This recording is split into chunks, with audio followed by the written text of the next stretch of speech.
G'day Mobblers, Jock Lawrence from Mobble here, one of the co-founders of Mobble. Now I'm going to give you a quick run through of the new mob and paddock asset pages, or the individual pages. And there's a few places where you can find them. So you can see them here in the paddocks tab, the mobs tab, or the maps tab. That's where we can access them from. So if I go into the paddocks tab, I can see the paddocks tab here, and you can access these individual paddocks by going to this little arrow you can see on the right. So I can see, visit the airstrip information here. Same as the mobs tab. I can click on the mobs tab, see all the mobs here. I can visit that individual mob by that arrow on the right. And same with the maps tab, or similar with the maps tab. We can zoom into the map, if you have access to maps, that is. And on the right here, we can see, say, these lists of paddocks. And I click on one of those paddocks and go to that individual paddocks page, such as Bernard's here.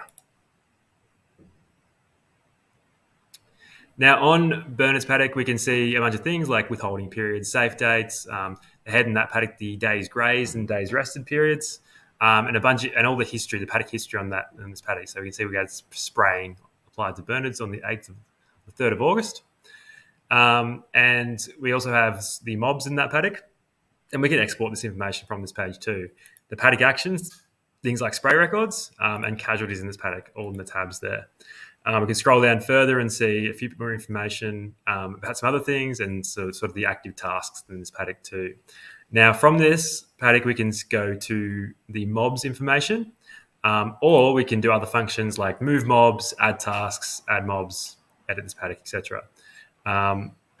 If we want to go see, say, these first cross use information, we can click on this first cross use little arrow here, and that'll take us to its individual page, where we can get information on that. And we can see here at the moment, there's a withholding period until the 16th of August, as an example. You can see the full history of that paddock.